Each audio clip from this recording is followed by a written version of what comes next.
second half. It was a day of big hits and big plays.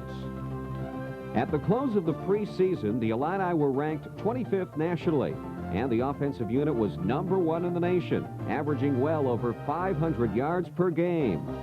But now it was time for the Big Ten conference race. Big Ten football starts with defense, and this young Illinois unit continued to improve with a big homecoming win over Minnesota. The H-Boys, freshman linebackers Dana Howard and John Holosek, led the effort.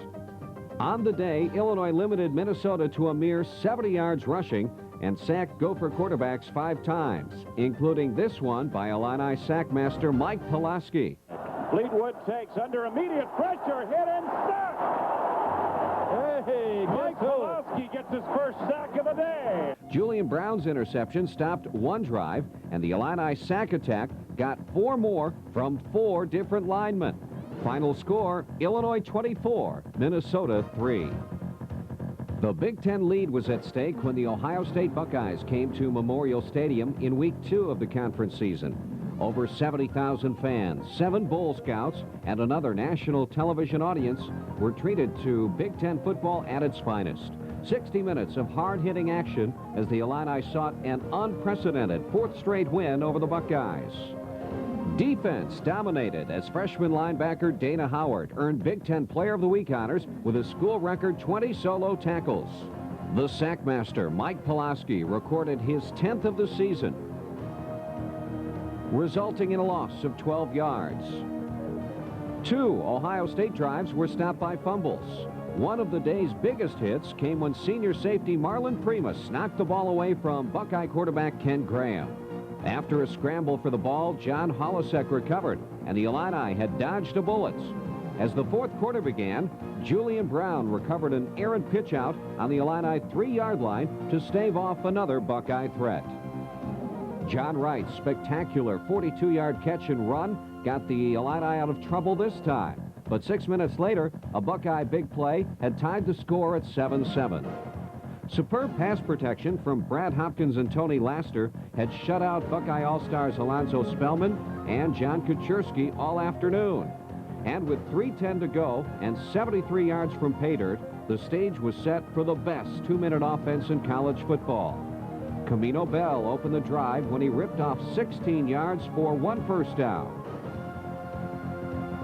But the game's big clutch catch was reserved for Albert Turner, who held on for 12 yards and another first down here. 4 plays later, the drive stalled, and Chris Richardson trotted out for the game-winning field goal. 41-yard field goal attempt, angle to the right. Snap is high. Placement is made by Wright. Kick is end over end. Sails to the upright. And it is good! Yes!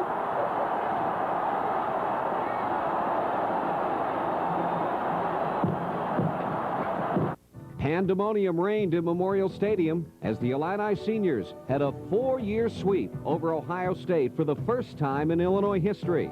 Final score, Illinois 10, Ohio State 7. After 3 consecutive wins at home, the Illini traveled to Iowa City to take on the Hawkeyes. 2 nationally ranked teams and the Big Ten's top 2 passing quarterbacks provided a backdrop for Illinois' 5th TV appearance of the 1991 season. Clinton Lynch took the opening kickoff and galloped up the field for 41 yards to give the Illini great opening field position. On 2nd down, Jason Verduzco hit Ken Dilger for a first down at the Iowa 24-yard line. 7 plays later, Camino Bell blasted over left guard for the touchdown, and Illinois took the lead 7-0. Throughout the first half, Verduzco held the hot hand, completing his first 12 passes, 1 short of a school record. With the Hawkeyes holding a 10-7 lead, Verduzco avoided heavy pressure and found John Wright with a 5-yard toss for the go-ahead touchdown. The Illini defense responded by forcing a quick Iowa punt, and the offense roared 68 yards in 6 plays for another score. The big play was a 35-yard catch and run by Gus Palma. Camino Bell blasted over for his 2nd touchdown, and at the half, the score stood Illinois 21, Iowa 17. While the first half seemed all offense, the second half featured outstanding defense. Mike Hopkins' 3rd down blitz sacked Iowa quarterback Matt Rogers. Philmel Johnson survived a tremendous hit from teammate Marlon Primus to intercept Rogers on the next series. On the first play of the following series, Johnson intercepted Rogers again, this time with a spectacular leaping play. A fourth Iowa drive was stopped by the fumble recovery of cornerback Robert Crumpton. But in a hard-fought battle, the Hawks prevailed 24-21, knocking the Illini out of first place in the Big Ten. Despite a game-long downpour the following week at Northwestern, several Illini turned in outstanding performances. Junior running back Steve Fagan rushed for a career-high 118 yards on 21 carries, including this 33-yard third-quarter run. Fagan also hauled in 3 passes for 44 yards, including a 20-yarder to set up his own touchdown run. Camino Bell continued as the Big Ten leading receiver with this acrobatic catch. And Mike Pulaski recorded his 11th sack to break the Illinois single-season record held by current Oakland Raider Scott Davis. Illini defenders Mark Zitnick, Dana Howard, and Mike Hopkins all brought down Wildcats behind the line of scrimmage to help register a season-high 11 tackles for loss.